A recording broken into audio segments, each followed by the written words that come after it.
本期视频的主角包括暗恋邻居家大姐姐的小葱，喜欢小葱一切的大姐姐，对大姐姐图谋不轨的小五，还有和前3个人没什么关系，但是真的会出现在本期视频里的正版 MPG17卖600多，他敢卖400多块钱的 KO 玩具 RT06。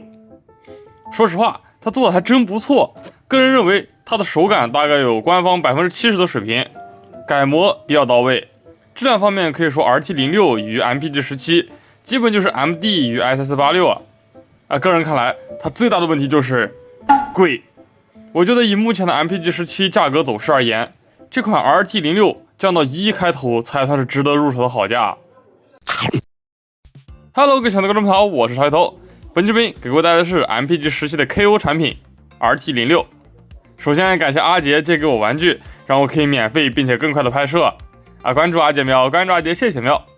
不过也正因为如此，我和阿杰描述的部分问题可能并非通病，而是同款玩具的中奖情况希望各位能理性看待。那么先让我们看到这款 RT06的人形方面吧。因为是 KO 玩具，所以 RT06的人形造型和17之间几乎没有差异。胸口增加了银漆，也把 MPG17本来身上的塑料成型色都换成了漆面。根据厂家描述和我的上手体验而言，这款 RT06身上应该是增加了部分金属件，但是我找了找，只发现了烟囱和胯部被替换成了金属零件。说真的，我对加不加铁其实并没有很在意我觉得玩具毕竟不是梁子，不是说越重才会越好的。玩具整体的手感确实比 MPG17更重一些。这款玩具同时附有原版头雕以及一颗发光头雕，根据磁吸的次数不同会有不同的灯效，第一次为红灯常亮，第2次为蓝灯常亮，第3次为蓝灯闪烁，第4次则为熄灭。红眼真的很对位搭配17这颗头实在太凶太帅了。这个模具做成红眼或者镜像黑色，这些配色感觉都会相当合适他们家也准备要做是吗？那挺好，还记得降价RT06的背包中还增加了语音系统不过可惜哪怕增加了语音包，它的背包还是不够大语音包包括中文和英文的几句台词，需要使用工具按压内部开关。由于17的玩具造型其实并不是还原G1动画，再加上个人对于语音的玩法不算非常喜欢，这边就简单一笔带过了。肩膀做出了改模的分件，让肩甲可以向后折叠。个人觉得折叠的隐藏效果只能说是比较一般，和3方手艺人做的相比是要差一些的。肩膀的齿轮卡位没有改，个人觉得这里的齿距也略微有些大。大臂旋转非常紧，小臂的平转却很松，我感觉这是他身上可动最大的问题了。手部有17原版的手型和增加5指可动的版本，可动手部关节尚可，但是没有什么改模，所以4指长度是一样的。而且原版大拇指畸形的长度在增加可动后的某些姿势下显得更加奇怪了。不过增加手部超可动就一定是什么好事吗？真的不一定它的后裙甲这里有点密合不好，不知道是不是中奖的情况。大腿齿轮的齿位明显改得更小了，这点修改真的非常好官方这里的设计真是很弱智。改模以后终于不用拉胯驿站了，因为它卖400多块钱，所以我要说它的大腿和膝盖齿轮这里声音有点生涩，有种让人不太敢掰的感觉当然了，如果它卖150块钱，那我就要说这个膝盖齿轮很紧实，很优质了。脚尖这里比起原版略松，脚腕拉伸关节比较紧这点还是比较好评的。侧向的接地没有原版那样的卡位感。总之，脚部可动，个人认为阻尼感是相对舒适的。它的站姿也没有像原版那样比较容易前倾。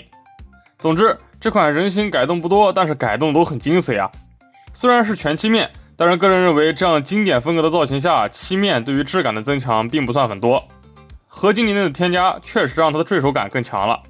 发光头雕、可动手、语音包以及齿轮的改动也属实是非常舒服那么接下来就让我们一起看到这款原版模具最大的卖点之一——配件。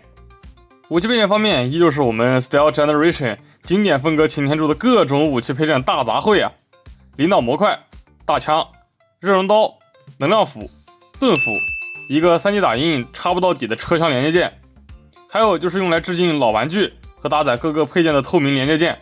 这真的是我非常讨厌的配件当然还有前面提到的这款 KO 产品所附带的头雕、手部以及磁吸灯的开关。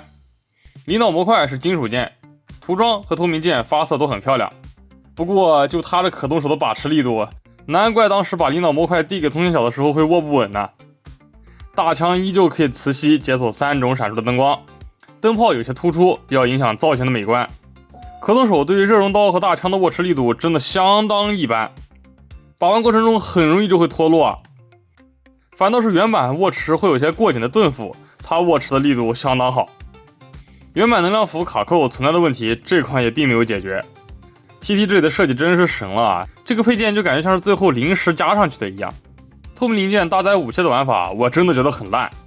哪怕我在 MPG17的视频里已经说过了，但是我还是要再说一次，这个玩法真的很无聊啊！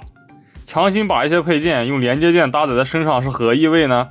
搞老玩具致敬造型也需要连接件才能够完成，真的有点搞笑的。那我整个鲨鱼头连接件啊，是不是也可以把鲨鱼头装在他身上来致敬鲨鱼头呢？反正这东西我是真的不喜欢啊。领导模块和透明连接件也一起传给后续的 MPG 热破了真的是牛服啊！好了，那么吐槽完这些配件，还是让我们回到 MPG17这模具令人熟悉的变形过程吧。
手感我觉得中规中矩吧，确实还是没有官方版本那么丝滑，不过70%的水平差不多还是有的。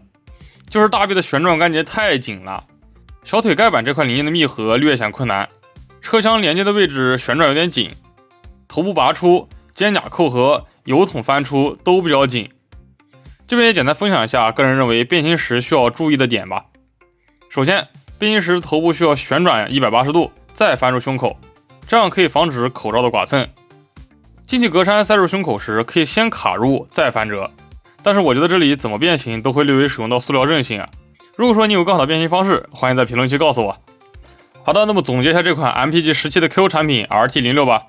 个人认为这款 KO 的手感做的还是比较好的，基本可以达到官方70%左右的体验。增加的合金让它的手感确实更重了一些，合金和器皿的增加也让它的质感有部分提升。可动手部虽然握持力度有些差，但是也有原版可以进行替换。发光头以及胯部齿轮的改模都很好。这么看来，这款玩具确实做得很不错啊，只不过它仍然不值400多块钱的价格。正版定价虽然偏高，但是这几个月降价迅猛。这款 RT06 400多的价格和目前官方600多元的价格相比，其实并不占优势啊。而且618后续 MPG17还有可能继续跌价。这款模具后续可能也会有别的喜欢肘击的老牌 KO 厂加入战斗，所以还是建议喜欢这款模具的朋友们再多等等降价。MPG17个人认为封建数量与 MP10比较接近 ，KO 产品200元以下才是我心中比较好的价格，400多的定价属实是太贵了，不太值得入手啊。好的，那么这就是本期视频的全部内容了，感谢您的观看。如果说你喜欢的视频，可以点赞3连，关注我，我是海头，希望带给您更多更有趣的魔玩分享视频。我们下期视频再见啦，拜拜。